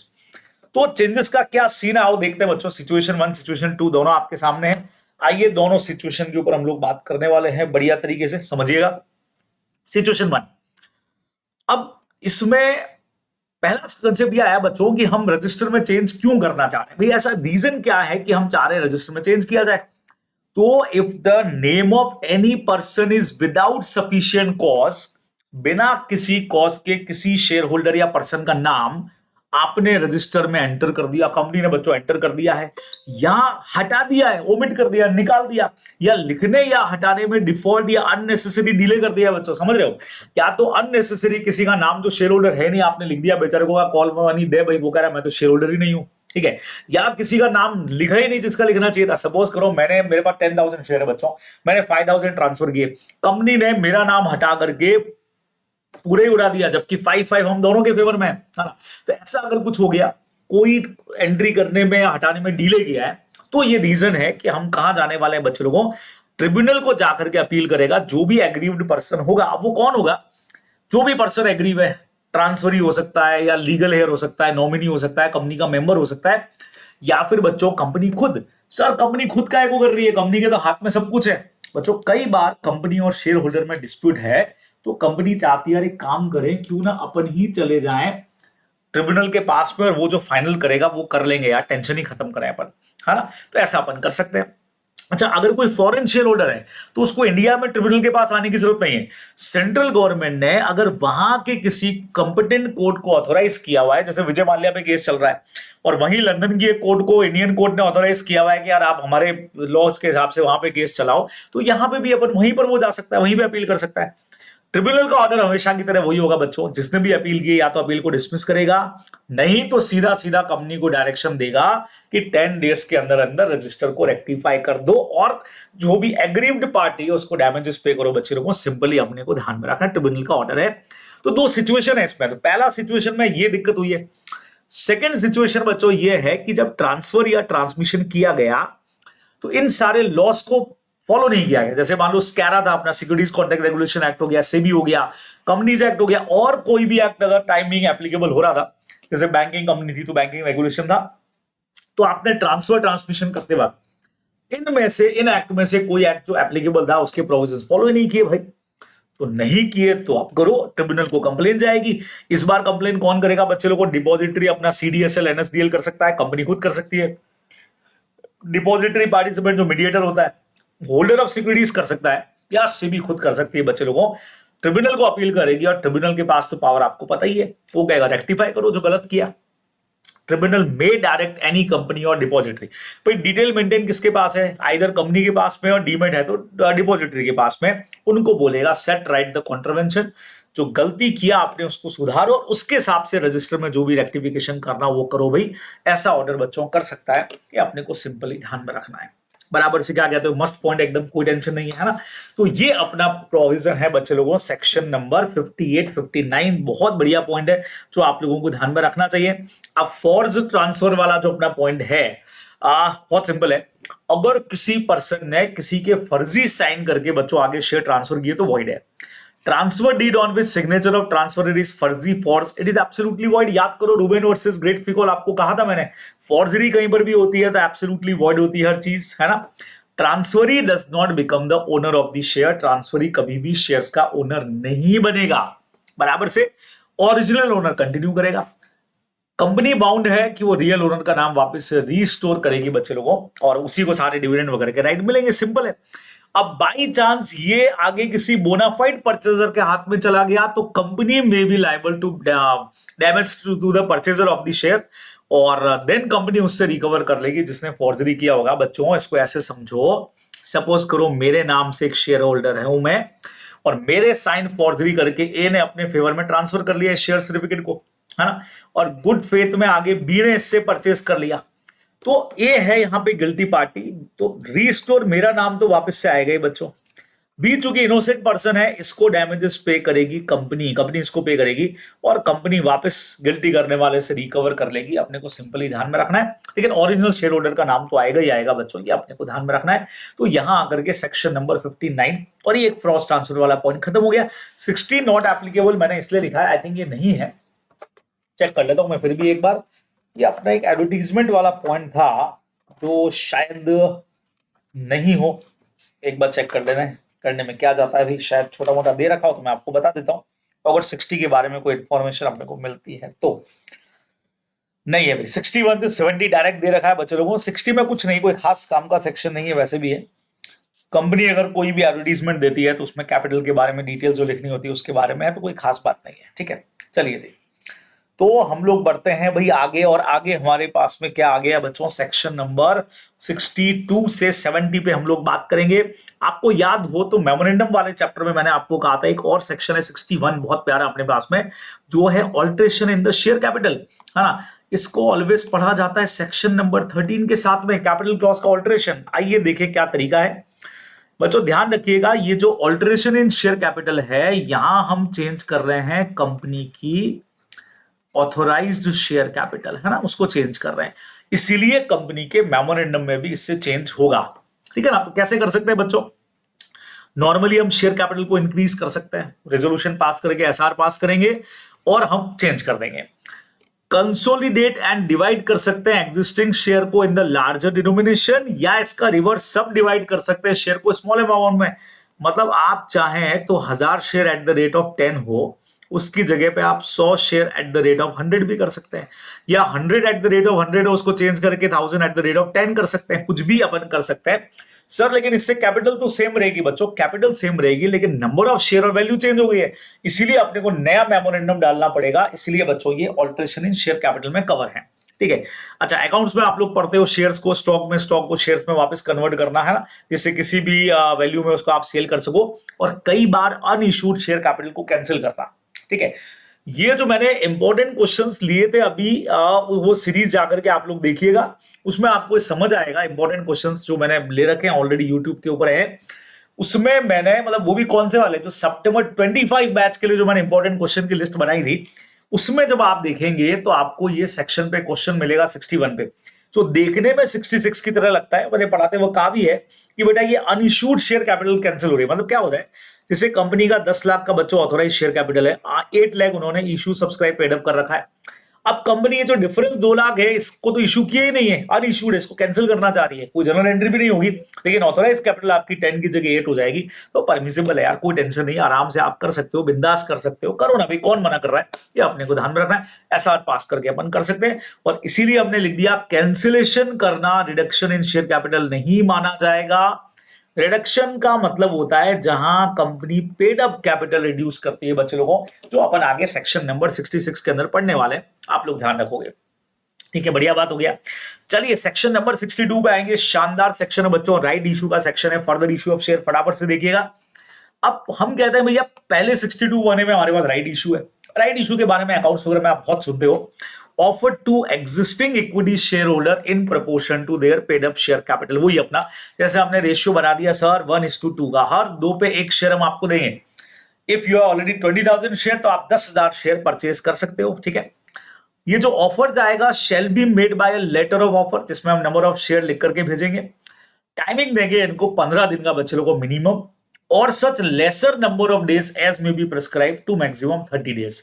नॉर्मली 15, आप उससे कम भी कर सकते हो, वैसे लॉ ने भी अलाउड कर रखा है, अदरवाइज 15 से 30 दिन का टाइम है, आपको अगर एक्सेप्ट करना हो तो कर लो। प्राइवेट और आईएफएससी कंपनीज के लिए ये टाइमिंग 15 से 30 दिन से आप कम भी कर सकते हो, अगर 90% मेंबर बच्चों अपना रिटर्न में या इलेक्ट्रॉनिक मोड से कंसेंट दे दें, ठीक है, तो आप उनका टाइमिंग इससे कम भी कर सकते हो, सिंपल बात है, ठीक है। अच्छा, अगर आपने ये ऑफर इस टाइम पीरियड में एक्सेप्ट नहीं की तो ऑफर आपके लिए डिक्लाइन है, खत्म है, बहुत सिंपल है, ठीक है। अच्छा, अगर कोई भी शेयर होल्डर चाहे तो अपने इस राइट को रिनाउंस कर सकता है बच्चों, जो प्राइवेट प्लेसमेंट में नहीं कर सकता है, स्वेट इक्विटी में भी नहीं कर सकते, उसमें आप कर सकते हो, किसी और को ट्रांसफर कर सकते हो, आर्टिकल से ऐसी परमिशन दे तो बिल्कुल परमिसिबल है। आर्टिकल्स मना करें तो नहीं कर सकते हो, नहीं तो आप किसी को भी ट्रांसफर कर सकते हो। अब जो एग्जिस्टिंग वालों को आपने बोला कि भैया हम आपके लिए 20 लाख शेयर ऑफर कर रहे हैं, उसमें से 15 लाख ही उन लोगों ने लिए, 5 लाख जो बच गए उनको बोर्ड कैन डिस्पोज, बचे लोगों बोर्ड जैसा ठीक समझे उन शेयर्स के साथ कर सकता है, जैसे डिस्पोज करना हो, जैसे इश्यू करना हो, बोर्ड के पास में पावर है, बोर्ड करे। ये अपने को बच्चों सिंपली ध्यान में रखना है। बराबर क्लियर हुआ?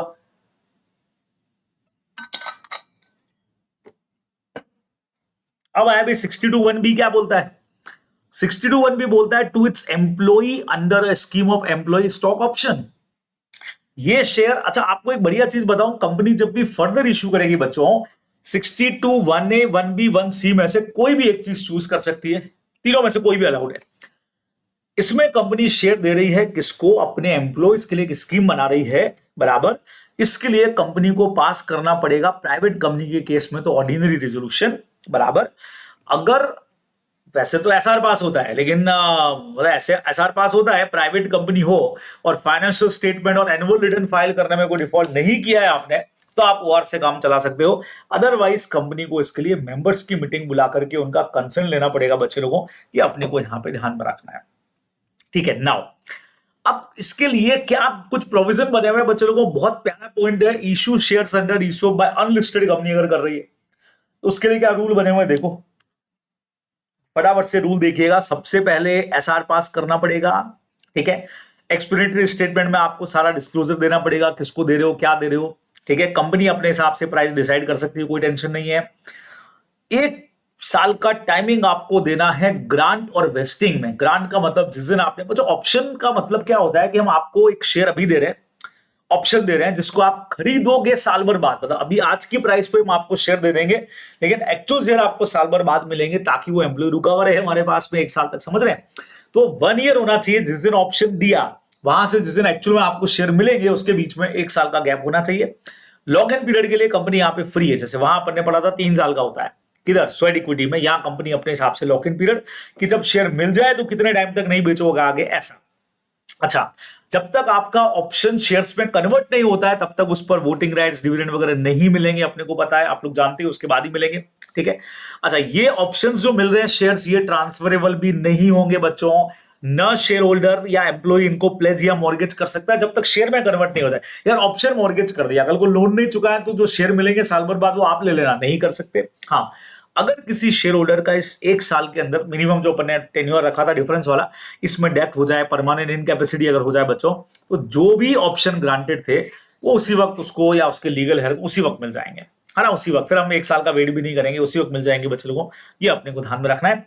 और अगर कोई एम्प्लॉय इस बीच में रेजिग्नेशन दे देता है या टर्मिनेशन ऑफ एम्प्लॉयमेंट हो जाता है, उसको निकाल दिया या उसने खुद ने छोड़ दिया, तो जो ऑप्शंस खाली ऑप्शन ही है, तो शेयर्स में कन्वर्ट हो गए, वो तो गए, वो तो शेयर मिल गए उसको, अब कुछ नहीं होगा। ऑप्शंस जो भी हैं वो उसके एक्सपायर हो जाएंगे बच्चे लोगों, खत्म हो जाएंगे, ये अपने को ध्यान में रखना है। बढ़िया पॉइंट है हमारा ईसोप का, ठीक है। Now issue of shares on preferential basis का क्या कंसेप्ट है, छोटा सा हमारा एक पॉइंट है बच्चे लोगों। कंपनी अगर चाहे तो पब्लिक को, मतलब किसी और को इश्यू करने से पहले कुछ सेलेक्टेड ग्रुप ऑफ पीपल का एक ग्रुप बना करके उनको शेयर ऑफर कर सकती है। इसमें फिर चाहे एम्प्लॉइज हो नहीं हो, एग्जिस्टिंग शेयर होल्डर हो नहीं हो, सब चलेगा बच्चों, सब आ सकते हैं इसमें। इसके लिए भी एसआर पास करना पड़ेगा, और प्राइस क्या होगी वो वैल्यूअर डिसाइड करेगा। और अगर आप ये फॉलो करते हो तो साथ में सेक्शन 42 भी लगाना पड़ेगा बच्चों, क्योंकि सेलेक्टेड ग्रुप ऑफ पीपल है, तो ये तो प्राइवेट प्लेसमेंट की तरह से हो जाएगा, बहुत कुछ ही अपने को ध्यान में रखना है। तो सेक्शन ये कहता है जब भी कंपनी फर्दर इशू करेगी, कंपनी को अपने एग्जिस्टिंग शेयर होल्डर से पहले पूछना पड़ेगा भाई, ये अपने को बच्चों सिंपली ध्यान में रखना चाहिए, ठीक है। या इसोप में शेयर देने चाहिए, या आप क्या कर सकते हो, प्रेफरेंशियल इशू कर सकते हो, तीनों में से कोई भी एक चीज अपने को करना है। ठीक है बच्चे लोगों, क्लियर मामला है एकदम से, फटाफट से, बढ़िया है, तो ध्यान से समझिएगा। नेक्स्ट पॉइंट पे मैं आता हूं एकदम फटाफट से।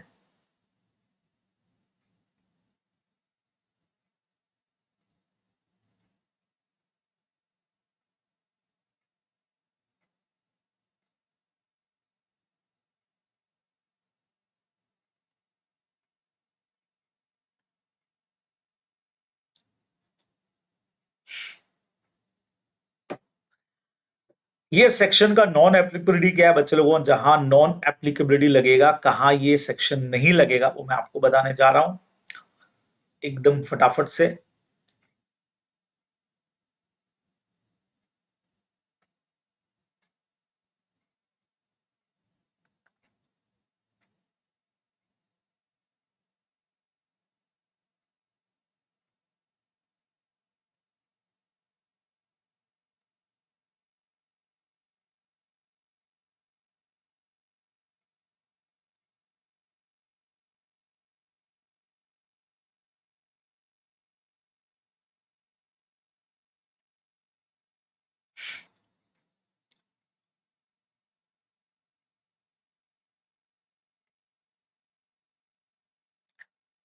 चलिए जी, तो बच्चों कुछ ऐसी कंडीशन है जहां फर्दर इश्यू ऑफ शेयर्स तो कर रहे हो, लेकिन लॉ कहता है वहां पे सेक्शन नंबर 62 फॉलो करने की जरूरत ही नहीं है। उसमें पहला पॉइंट बच्चों, अगर आपने कन्वर्टेबल डिबेंचर इशू किए हुए हैं, कन्वर्टेबल डिबेंचर या लोन को शेयर में कन्वर्ट कर रहे हो, और जब आपने इशू किए थे तभी आपने एसआर पास किया हुआ था, तो ऐसे में आपका नंबर ऑफ शेयर बढ़ेगा, लेकिन आपको ये ऊपर वाले सेक्शन के प्रोविजन फॉलो नहीं कर रहे हैं। अच्छा, कई बार कंपनी ने अपने डिबेंचर इशू कर दिए गवर्नमेंट को, या बच्चों गवर्नमेंट से लोन ले लिया है, अब गवर्नमेंट ऑर्डर कर रही है पब्लिक इंटरेस्ट में कि इस लोन को शेयर्स में कन्वर्ट कर दो, तो भी आपकी शेयर कैपिटल बढ़ेगी। अब आप चाहते हो 62 फॉलो करो तो जरूरत नहीं है, ठीक है। हाँ, सेंट्रल गवर्नमेंट ऐसा ऑर्डर क्यों करेगी बच्चे लोगों, कंपनी का फाइनेंशियल पोजीशन देखेगी, टर्म्स ऑफ इशू देखेगी, रेट ऑफ इंटरेस्ट कितना है, कंपनी के लास्ट 5 ईयर के लायबिलिटीज एसेट वगैरह कितने हैं, और करंट मार्केट प्राइस कितनी है ना, और उनको लगता है पब्लिक इंटरेस्ट में है तो loan to share capital entry कर दो भाई, सीधी सी बात हो गई, ठीक है। अच्छा, company can file appeal with tribunal against CG order within 60 days from the date of communication. अगर आपको सेंट्रल गवर्नमेंट का ऑर्डर नहीं जमता है तो आप 60 डेज के अंदर अंदर कंप्लेन भी कर सकते हो ट्रिब्यूनल के पास है बच्चों, अपने को ध्यान में रखना है। बराबर से क्लियर हो गया। 63 वाला सेक्शन बच्चे लोगों बहुत प्रैक्टिकल क्वेश्चन बनते हैं, जो इंपॉर्टेंट क्वेश्चन का सीरीज मैंने ले रखा था उसमें देखिएगा मैंने बोनस शेयर के क्वेश्चंस बराबर से करवा रखे हैं, प्रैक्टिकल क्वेश्चन बनते हैं बच्चे लोगों, ठीक है। कंडीशंस बहुत प्यारी इसकी। सबसे पहला, अगर ये इश्यू करना है बोनस शेयर भाई फोकट में मिलते हैं, शेयर जिनको दे रहे हो members existing equity share holder, तो फुली पेड अप शेयर्स होने चाहिए, फोकट में मिलेंगे। बोनस शेयर के लिए हमारे पास सोर्सेस क्या होगा, फ्री रिजर्व सिक्योरिटी प्रीमियम तो है ही है, सबसे इंपॉर्टेंट बच्चों सीआरआर हो गया। अच्छा, प्रीमियम के यूजेस में यही है, आपके यूजेस है जो प्रीमियम के उसमें लिखा हुआ है बच्चों, बोनस शेयर इशू के काम आता है, और सीआरआर के यूजेस में एक ही चीज है बोनस शेयर इशू करने में, ठीक है। कंपनी आर्टिकल से ऑथराइज होनी चाहिए, बोर्ड रिकमेंड करेगा बच्चे लोगों, है ना। फिर जनरल मीटिंग में हम एक एसआर पास करेंगे।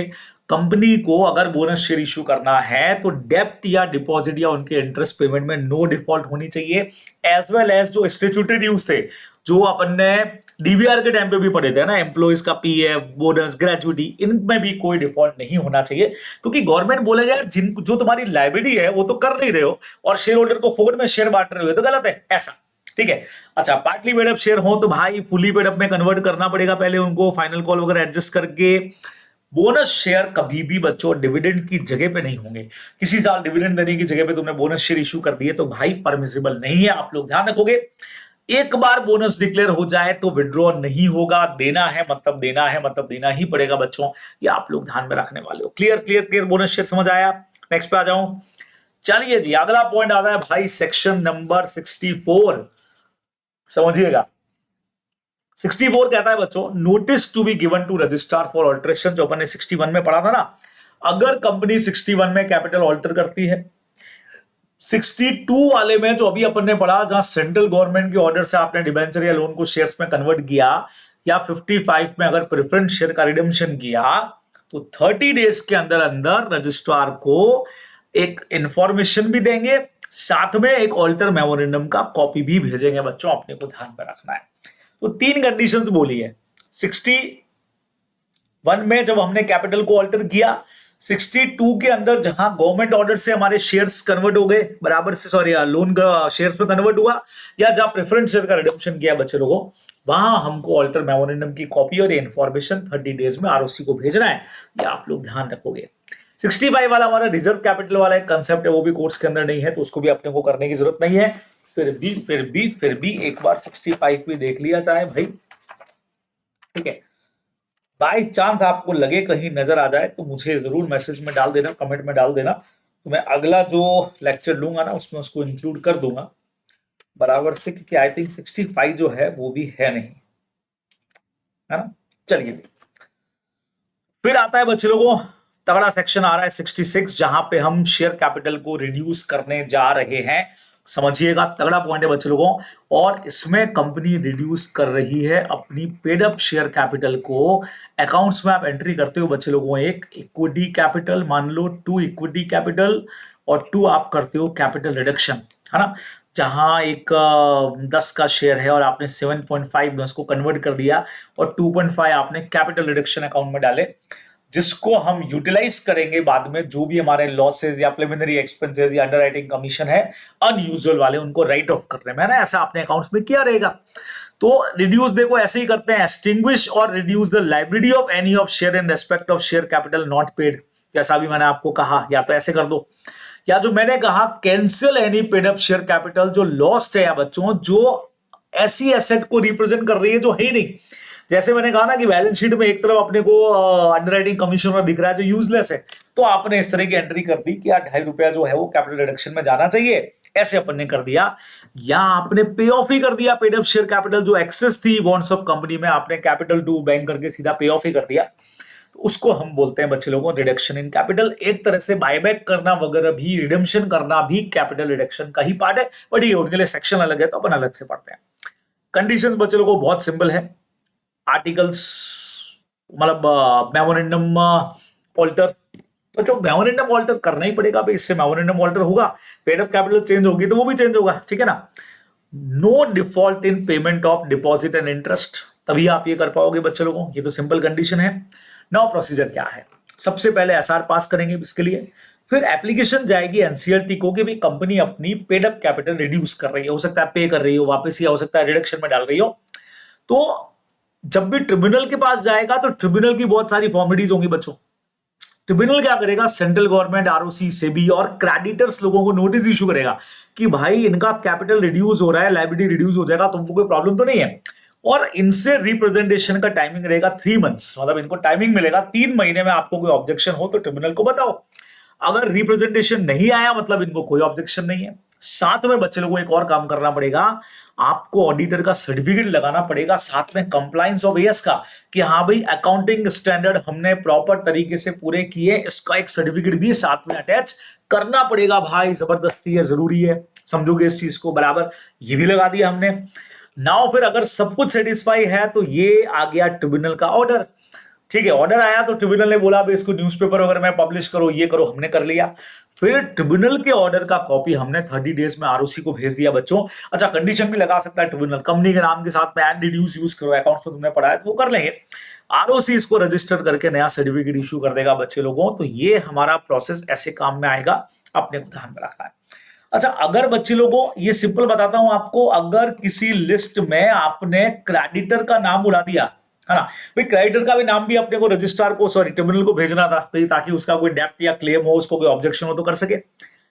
अगर हमने किसी क्रेडिटर का नाम बच्चे लोगों लिस्ट से उड़ा दिया या उसका अमाउंट वगैरह चेंज कर दिया तो उसको ज्यादा कोई दिक्कत नहीं है, ठीक है, आराम से कंपनी उसको बाद में पेमेंट कर देगी तो कोई प्रॉब्लम नहीं है। लेकिन अगर कंपनी ने उसको पेमेंट में किसी तरह का डिफॉल्ट किया बच्चों, तो वो मेंबर को लायबल करेगा उसकी ओरिजिनल लायबिलिटी के लिए, बिफोर रिडक्शन वाली, समझ रहे हो।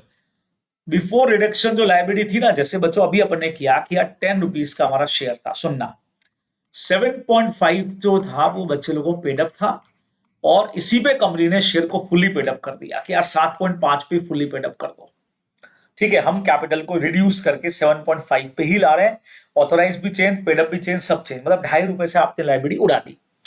अब अगर क्रेडिटर लोगों को पैसा नहीं मिला, वो वाले क्रेडिटर जिनका नाम लिस्ट से उड़ा दिया था, है ना, तो वो क्या करेगा, ये जो लायबिलिटी आपने कम की ना, वो भूल जाएगा लायबिलिटी कम की, वो तो बोलेगा 7.5 पेड अप है, कंपनी का एक्चुअल वैल्यू 10 था, ₹2.5 अभी भी ला करके मुझे पे करो, वो कंपनी पर केस कर सकता है बच्चे लोगों, अपने को ध्यान में रखना है ना। तो अगर किसी क्रेडिटर का नाम ऐसे उड़ा दिया आपने, बराबर डिफेक्ट कर दिया उसके अंदर, उसका नाम लिस्ट में नहीं लिखा जो आपने ट्रिब्यूनल को भेजी थी, तो वो मेंबर्स लोगों को रेस्पॉन्सिबल कर सकता है for their original liability before reduction जो होती, उसके लिए अपने को ध्यान में रखना है, ठीक है बच्चे लोगों। बहुत प्यारा कंसेप्ट है, छोटा सा कंसेप्ट है, बढ़िया कंसेप्ट है जो आप लोगों को ध्यान में रखना चाहिए। चलिए जी आगे बढ़ते हैं। रेस्ट्रिक्शन ऑन परचेज बच्चे लोगों 67, 68, 69, 70 चार बढ़िया सेक्शन अपने पास में है बराबर। तो शेयर कैपिटल वाला पार्ट आज खत्म करेंगे अपन। तो रेस्ट्रिक्शन ऑन परचेज अपन बच्चों समझना, ये जिस टॉपिक पे क्वेश्चन बनेगा बहुत प्यारा टॉपिक है। ये कह रहा है public company can not give, public company नहीं दे सकती कोई भी financial help to any person, directly या इनडायरेक्टली नहीं कोई लोन या गारंटी देगी फॉर परचेज और सब्सक्रिप्शन ऑफ ओन शेयर और होल्डिंग कंपनी शेयर, है ना। सपोज करो आज एक कंपनी बच्चों ये है, मान लो एस लिमिटेड, हम इसके पास में गए और हमने कहा सर हमको आपसे लोन चाहिए, लोन नहीं दे सकते तो लोन कहीं और से ले लेंगे, आप तो हमको गारंटी दे दो। सर करोगे क्या लोन को? बच्चों we want to buy shares of this company, उसके लिए हमको इसी कंपनी से लोन चाहिए। तो लॉ क्या कहता है, कोई भी कंपनी अपने ही शेयर्स को एक्वायर करने के लिए किसी को कभी कोई लोन प्रोवाइड नहीं कर सकती है, बिल्कुल प्रोहिबिटेड ट्रांजैक्शन है, ध्यान रखना है। हमने कहा सर एक काम करेंगे, आपकी होल्डिंग कंपनी के शेयर परचेस करते हैं, वो भी प्रोहिबिटेड है, मना है। तो कोई भी कंपनी किसी भी पर्सन को अपनी होल्डिंग कंपनी के शेयर परचेस करने के लिए directly indirectly loan, guarantee, security, कोई भी लोन किसी तरह का फाइनेंशियल हेल्प नहीं करेगी। लेकिन बच्चे लोगों इसके एक्सेप्शन बहुत तगड़े और बहुत इंपॉर्टेंट है। जैसे पहला नंबर, बैंकिंग कंपनी ऐसा ऑर्डिनरी कोर्स ऑफ बिजनेस में पैसा दे सकती है, बैंकिंग कंपनियों का काम ही लोन देना है, तो उनके लिए परमिसेबल है ना। दूसरा पॉइंट बच्चे लोगों बहुत तगड़ा है, समझना, कंपनी में एडवांस टू, कंपनी ऐसा पैसा अपने ही शेयर परचेस करने के लिए दे सकती है, लेकिन किसको दे सकती है बच्चे लोगों, अपने एम्प्लॉइज को। एम्प्लॉइज बोले तो अदर देन डायरेक्टर और केएमपी, इनको दे सकती है। परचेज और subscribe off fully paid up shares, तो बच्चों पहली चीज ये होना चाहिए कि एम्प्लॉय होने चाहिए, जो डायरेक्टर और केएमपी नहीं। दूसरा number, share must be fully paid up होने चाहिए, और लोन का लिमिट है अप टू 6 मंथ सैलरी, उससे ज्यादा नहीं दे सकते। तो अपन एक क्वेश्चन किया था बच्चों, जिसमें एक एम्प्लॉय का जो सैलरी है 6 महीनों का वो 1,80,000 होता है, कंपनी ने उसको 2 लाख का लोन प्रोवाइड किया है, यही खत्म बच्चों, परमिसिबल ही नहीं है, ठीक है। या 1000 शेयर है एट द रेट ऑफ 8 है, उसको परचेस करने के लिए बोला, ये भी नहीं चलेगा। कोई भी एक कंडीशन अगर गैप है, पार्टली पेड अप है, या कंपनी ने अपने सीएफओ को दे दिया है लोन, तो भी अलाउड नहीं है, क्योंकि ये बंदा केएमपी हो गया। एक भी कंडीशन अगर गायब है बच्चों, मान लो एम्प्लॉय है 6 मंथ की सैलरी के बराबर ही दे रहे हो, लेकिन पार्टली पेड अप है, तो भी परमिसिबल नहीं होगा। ये अपने को ध्यान में रखना है। एक कंडीशन तो ये है, इसमें कंडीशन और है एक्सेप्शन की, कंपनी चाहे तो अपने एम्प्लॉइज या उनके ट्रस्टी के लिए बेनिफिट के लिए दे सकती है। इसी के साथ वाला पॉइंट है, बाद में आएगी, इसमें भी शेयर फुली पेड अप होने चाहिए बच्चों। बस बेनिफिट क्या हो रहा है सेकंड कंडीशन में, इसमें हमने 6 महीने की सैलरी के बराबर की लिमिट वाला पॉइंट गायब कर दिया, बाकी सेम है, शेयर फुली पेड अप होने चाहिए, एम्प्लॉइज को या उनके ट्रस्टीज को दोगे आप। लेकिन ऐसा करने के लिए एसआर पास करना पड़ेगा, तभी परमिसिबल होगा, नहीं तो नहीं होगा। तो ये हमारी एसआर की रिक्वायरमेंट आ जाएगी बच्चे लोगों, जो अपने को ध्यान में रखना है। स्पेशल रेजोल्यूशन पास करना ही पड़ेगा, जो आप लोग ध्यान रखेंगे, ठीक है, बराबर है, क्लियर, एकदम बात समझ में आया आप लोगों को, फर्स्ट क्लास पॉइंट है। अब बच्चों अगर आपने इस सेक्शन के अगेंस्ट में जाके लोन दे दिया तो बस पनिशेबल होगा, लेकिन अनलॉफुल नहीं होगा। ये अपने को सिंपली ध्यान में रखना है, बढ़िया सा हमारा पॉइंट है। चलिए जी, अब हम आ रहे हैं बच्चे लोगों सेक्शन नंबर 68 वाले पोर्शन पे। बहुत प्यारा पोर्शन है जो कहता है बायबैक ऑफ शेयर्स। सर क्या है बायबैक, जल्दी से बताओ। सोर्सेज ऑफ फंड बच्चों, सबसे पहले आप जानते हो बायबैक अकाउंट्स में भी आपने पढ़ा है। बायबैक हमारा 2 तरीके से हो सकता है, या तो हम क्या करेंगे सीआरआर बनाएंगे, कहां से बनाएंगे, फ्री रिजर्व प्रीमियम, 2 तरीके।